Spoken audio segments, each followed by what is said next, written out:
Friends, आज हम बात करने वाले हैं 2020 में रिलीज एक क्राइम थ्रिलर वेब सीरीज के बारे में जिसका नाम है पाताल लोक। आज मैं एक्सप्लेन करने वाला हूँ पाताल लोक सीजन 1 के एपिसोड 1 को। सीरीज के शुरुआत में हम इंस्पेक्टर हाथीराम को देखते हैं जो अपनी पूरी टीम के साथ रात में गश्त लगा रहा होता है। उसके साथ हाल ही में ज्वाइन हुआ नया सब इंस्पेक्टर अंसारी भी बैठा होता है। तो हाथीराम अंसारी को बताता है कि इस दुनिया में 3 लोक होते हैं, पहला स्वर्ग लोक, दूसरा धरती लोक और तीसरा पाताल लोक। और हाथीराम एग्जाम्पल के लिए दिल्ली के एरिया के बारे में बताता है। बोलता है जो दिल्ली के VIP एरिया है वो स्वर्ग लोक में आते हैं, वहाँ अपराध कम होते हैं। लेकिन ऐसा नहीं कि अपराध होते ही नहीं, अपराध तो वहाँ भी होते हैं लेकिन उन्हें दबा दिया जाता है, वहाँ के केस की कोई बात ही नहीं करता। और तीसरा होता है पाताल लोक। पाताल लोक वो एरिया है जहाँ कीड़े मकोड़े रहते हैं, यानी कि अपराधी बहुत होते हैं, अपराध भी बहुत होता है लेकिन दुनिया में किसी को कोई फर्क नहीं पड़ता कि वो जी रहे हैं मर रहे हैं क्या हो रहा है। और दूसरा होता है धरती लोक। और जब पाताल लोक के कीड़े धरती लोक पहुँचते हैं तो वहाँ आकर अपराध करते हैं और उन अपराधों की हमें इन्वेस्टिगेशन करनी होती है और उसी के नंबर हम पुलिस वालों को मिलते हैं। और ये जो अपना यमुना पार्क का एरिया है ये पाताल लोक में आता है। यहाँ हर रोज क्राइम होता है, तभी उन्हें वायरलेस पे मैसेज आता है पास के एरिया में लड़ाई चल रही है, जो उसके नियर बाई पुलिस वैन हो वो जाकर केस को अटेंड करे। तो हाथीराम अपनी टीम के साथ वहाँ पहुँचता है तो देखता है एक आदमी अपनी वाइफ की पिटाई कर रहा होता है। जब पुलिस वाले उस आदमी को रोकते हैं और डांटते हैं तो उसकी वाइफ उल्टा पुलिस वालों पर ही चिल्लाना शुरू कर देती है। वो बोलती है तुम्हारी हिम्मत कैसे हुई मेरे मर्द को डांटने की। अब सीन शिफ्ट होता है और हम एक होटल को देखते हैं जहां वेटर खाने का ऑर्डर लेकर एक कमरे के सामने खड़ा होता है और कमरे के अंदर से तेज आवाजें आ रही होती हैं। कोई बोल रहा होता है कि मेरी मास्टर जी से बात कराओ, 3 दिनों से मैं यही सुन रहा हूँ। तभी दरवाजा खुलता है, एक लड़का बाहर आता है और वेटर से पूछता है क्या है। तो वेटर बोलता है कि सर आपने खाने का ऑर्डर दिया था, मैं खाना लेकर आया हूँ। वो लड़का खाना लेने से मना कर देता है, बोलता है वापस ले जा, मुझे भूख नहीं है। अब हमें कमरे के अंदर का सीन दिखाया जाता है जहाँ 2 लड़के होते हैं, उनमें से एक लड़का बैठा होता है और काफी टेंशन में होता है। वही हमें बगल वाले कमरे का सीन दिखाया जाता है जिसके अंदर एक लड़का लड़की बैठे होते हैं। और तभी दोनों कमरे के दरवाजे खुलते हैं और वो आपस में बात करते हैं कि समय हो गया अब चलते हैं। इसका मतलब वो चारों एक दूसरे को जानते थे। जब वो होटल से बाहर जाते हैं तो वेटर आता है और बोलता है सर आपने जो खाना कैंसिल किया था उसका बिल नहीं पे किया। तो लड़का उसको गालियाँ देता है और नाराज होता है। लेकिन तभी उसके साथ का जो सीनियर लड़का है वो आता है और बिल पे करके चला जाता है। अब वो चारों अपनी गाड़ी से होटल से बाहर जाते हैं। वो थोड़ी ही दूर जाते हैं तभी एक कार उनकी गाड़ी को ओवरटेक करने की कोशिश करती है। जब वो देखते हैं उस कार में पुलिस वाले होते हैं, वो चारों अपनी गाड़ी को तेजी से भगाने लगते हैं और पुलिस की कार उनका पीछा कर रही होती है। और अब वो लोग पीछा करते हुए यमुना के पुल पर आ जाते हैं और तभी उन क्रिमिनल्स की गाड़ी आगे एक गाड़ी को टक्कर मारती है और पुल पर भीड़ होने की वजह से एक दूसरे की गाड़ियां आपस में टकरा जाती हैं। उनमें से एक लड़का जो आगे बैठा होता है वो तुरंत उतरता है और भागने लगता है। वो गाड़ियों के ऊपर चढ़ जाता है। कुछ पुलिस वाले उसका पीछा करते हैं और बाकी पुलिस वाले उस गाड़ी की तरफ बढ़ते हैं। तभी वो देखते हैं एक मीडिया की गाड़ी उनके पास ही होती है। वो लोग अपना कैमरा निकालकर इस घटना को कवर करने लगते हैं। तो सीनियर पुलिस वाला सबको इशारा करता है कि गोली मत चलाना, यहाँ मीडिया खड़ी है। अब पुलिस वाले उस गाड़ी को घेर लेते हैं और तीनों को पकड़ लेते हैं। और चौथा लड़का जो भाग रहा होता है, जब वो देखता है कि वो चारों तरफ से घिर चुका है तो अपनी जेब से अपना मोबाइल निकालता है और मोबाइल को नदी के पानी में फेंक देता है। और तभी हम देखते हैं इंस्पेक्टर हाथीराम अपनी टीम के साथ वहाँ पहुँच जाते हैं। तो उनमें से एक ऑफिसर आगे आता है और हाथीराम को बताता है कि हम लोग दिल्ली पुलिस से हैं। और वहीं वो अपने सीनियर DCP भगत से हाथीराम की मुलाकात कराता है। तो हाथीराम DCP को बोलता है कि सर मेरा नाम हाथीराम है और मैं यमुना पार थाने से हूँ और ये एरिया मेरे थाने के अंतर्गत आता है। तो DCP बोलता है इन चारों के अरेस्ट का प्रोसीजर शुरू करो। तो हाथीराम पूछता है कि सर इन पर चार्ज क्या लगेगा। तो DCP बताते हैं कि ये चारों एक मर्डर की साजिश कर रहे थे और इसीलिए इन्हें अरेस्ट किया जा रहा है। अब हम देखते हैं उन चारों को पुलिस थाने लाते हैं। अब उन तीनों लड़कों से अलग से पूछताछ होती है और लड़की से अलग। तो पुलिस वाला जब उनका नाम पूछता है तो पहला लड़का बताता है मेरा नाम कबीर एम है। अब पुलिस वाला बाकी 2 लोगों से उनका नाम पूछता है लेकिन वो लोग अपना नाम नहीं बताते। तो कांस्टेबल उन दोनों को मारने लगता है। तभी सब इंस्पेक्टर अंसारी आ जाता है, उनको रोकता है, बोलता है बाहर मीडिया खड़ी है और तुम ये क्या कर रहे हो। अंसारी उस लड़के की तलाशी लेता है तो अंसारी को उसकी जेब से एक पर्स मिलता है। जब वो पर्स को चेक करता है तो उसे पता चलता है इसका नाम तोप सिंह है। और वही दूसरी तरफ एक लेडीज कांस्टेबल उस लड़की से पूछताछ कर रही होती है, लेकिन वो कांस्टेबल लगातार अपने फोन पर बातें किए जा रही थी।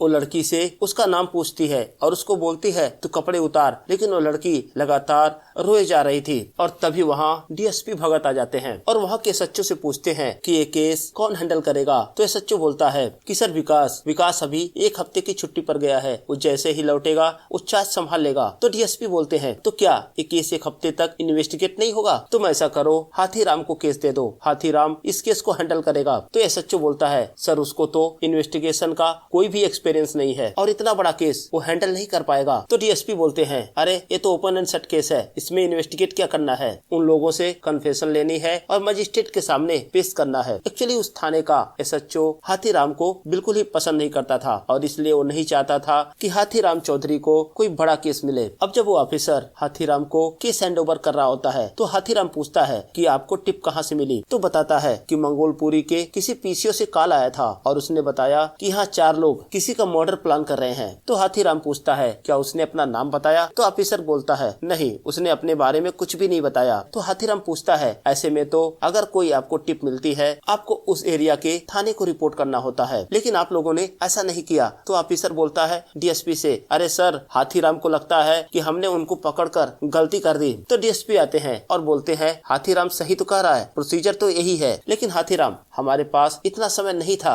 कि हम थाने पर रिपोर्ट करते और वेट करते। हम उन्हें होटल में पकड़ना चाहते थे, लेकिन जब तक हम पहुँचे वो लोग वहाँ से निकल चुके थे। अब हाथीराम पूछता है वो किसका मर्डर प्लान कर रहे थे? तो ऑफिसर बोलता है अरे भाई कुछ इन्वेस्टिगेशन तुम भी कर लो या सारी जानकारी हमसे ही ले लोगे। अब सीन शिफ्ट होता है और हम एक मीडिया हाउस को देखते हैं। वहाँ का चीफ एडिटर संजीव मेहरा और जय सिंह और एक और आदमी बैठा होता है। तो हम देखते हैं उन तीनों के बीच में डिस्कशन चल रही होती है, जहाँ तीसरा आदमी संजीव मेहरा से बोलता है आपको रिजाइन करना होगा क्योंकि इस चैनल के मालिक सिंह साहब यही चाहते हैं। तो संजीव मेहरा बोलता है मैं पिछले 4 सालों से इस चैनल को चला रहा हूँ। हम मानता हूँ कि अभी इस चैनल की टीआरपी थोड़ी कम हो गई है, लेकिन मैंने इस चैनल के लिए काफी कुछ किया है और ऐसे मैं रिजाइन नहीं दे सकता। तभी उसकी एक जूनियर अंदर आती है और बोलती है सर आपको न्यूज देखनी चाहिए। वो जैसे ही टीवी ऑन करते हैं तो देखते हैं सारे चैनल पर एक ही न्यूज चल रही होती है कि आज यमुना पार की पुलिस ने 4 क्रिमिनल्स को अरेस्ट किया है और वो संजीव मेहरा का कत्ल करने का प्लान कर रहे थे। अपना नाम सुनते ही संजीव मेहरा घबरा जाता है। अब सीन शिफ्ट होता है और हम देखते हैं उन चारों को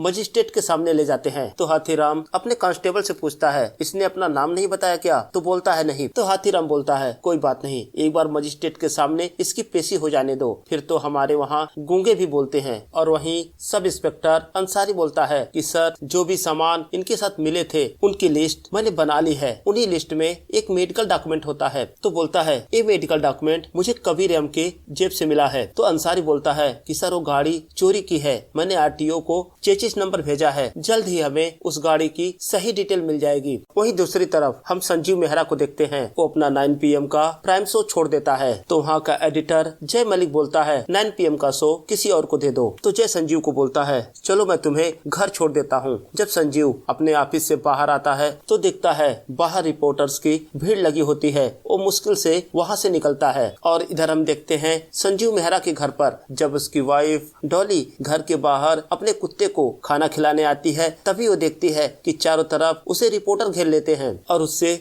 तरह तरह के सवाल पूछते हैं। डॉली घबरा जाती है और तब तक संजीव मेहरा भी अपने घर तक पहुंच जाता है, लेकिन दूर से ही देखता है कि उसके घर पर रिपोर्टर की भीड़ लगी होती है। तो संजीव जय से बोलता है तुम निकलो यहाँ से, मैं देखता हूँ कुछ। और तभी संजीव को उसकी वाइफ डॉली का कॉल आता है और उसको बोलती है कि बाहर रिपोर्टर की भीड़ लगी हुई है और मुझे डर लग रहा है, तुम जल्दी घर आ जाओ। तो संजीव बोलता है परेशान होने की जरूरत नहीं है, मैं थोड़ी देर में घर पहुँचता हूँ। लेकिन हम देखते हैं संजीव अपने घर नहीं जाता, बाहर में जाता है और वहाँ बैठकर ड्रिंक करने लगता है। और वहीं हम सारा मैथ्यूज नाम की एक रिपोर्टर को देखते हैं जो संजीव के ऑफिस में ही काम करती है, लेकिन वो कभी संजीव से मिल नहीं पाती। आज संजीव को अकेला देखकर उसके पास आती है और उससे बात करती है और बोलती है, सर आप तो मेरे आइडियल हो और आपसे इंस्पायर होकर मैंने ये फील्ड ज्वाइन किया है। अब सीन शिफ्ट होता है और हम हाथीराम को देखते हैं। रात में जब अपने घर पहुंचता है तो अपनी वाइफ को बताता है कि जिंदगी में पहली बार मुझे एक बड़ा केस मिला है और जिसकी रिपोर्टिंग मुझे सीधा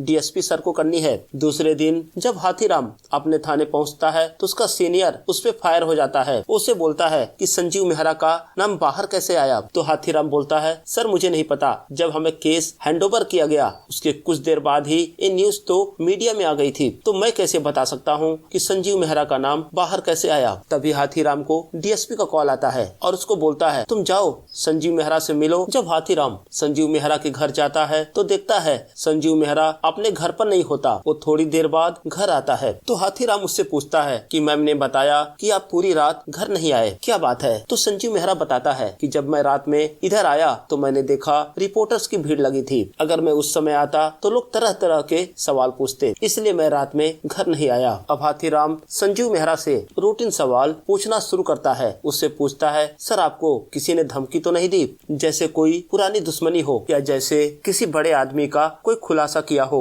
या करने वाले हो? तो संजीव मेहरा बोलता है, ये तो मेरा डेली का काम है। अब हाथीराम संजीव मेहरा के पास में जाकर बैठता है और उससे पूछता है, सर कोई आपका अफेयर तो नहीं है? हाथीराम का ये सवाल संजीव मेहरा को थोड़ा अजीब लगता है तो बोलता है, तो हाथीराम बोलता है, अरे सर ये रूटीन सवाल है और बुरा मत मानिए, मैं आपकी सिक्योरिटी के लिए 2 पुलिस वालों को यहाँ छोड़कर जा रहा हूँ। अगर आप कभी बाहर जाएं या कहीं जाएं और रात की शिफ्ट के लिए मैं 2 लोगों को आपके घर भेजता हूँ। हाथीराम बोलता है कि सर आपको एक बार थाने भी आना पड़ेगा। तो संजीव बोलता है, ठीक है, आपको जब भी जरूरत हो मुझे कॉल कर लेना। अब सीन शिफ्ट होता है और हम देखते हैं हाथीराम उन 4 क्रिमिनल को कोर्ट में जज के सामने पेश करता है। तो जज पूछते हैं, ये चौथे का नाम क्या है? तो लड़का अपने आप बताता है कि मेरा नाम विशाल त्यागी है। अब कोर्ट की तरफ से हाथीराम की टीम को 14 दिनों का रिमांड मिल जाता है। अब हाथीराम शाम को अपने घर पहुंचता है और अपने बेटे को बुलाते हुए उसके कमरे में जाता है तो देखता है उसके बेटे की बुक्स इधर उधर बिखरी थी।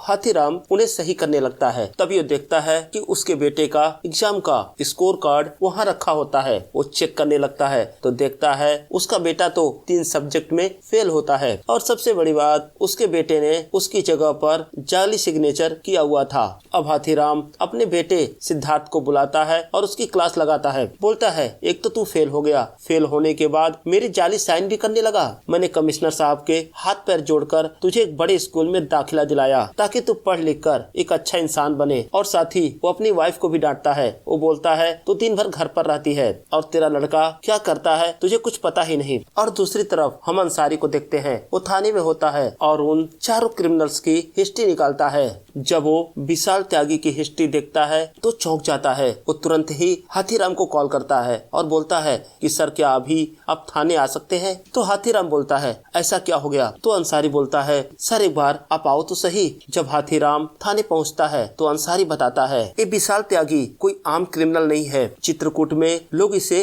हथौड़ा त्यागी के नाम से जानते हैं और ये वहाँ का मोस्ट वांटेड क्रिमिनल है। ऐसा कोई जुर्म नहीं जो इसने किया ना हो और इसके खिलाफ 45 मर्डर के केसेस रजिस्टर्ड हैं। आज तक ये कभी पकड़ा नहीं गया। अंसारी की बातें सुनकर हाथीराम के भी होश उड़ जाते हैं और इसी के साथ एपिसोड 1 यही समाप्त हो जाता है। तो फ्रेंड्स, कमेंट सेक्शन में हमें जरूर बताएं आपको ये वीडियो कैसा लगा और अगर अभी तक आपने मेरे चैनल को सब्सक्राइब नहीं किया है तो प्लीज सब्सक्राइब करें। धन्यवाद।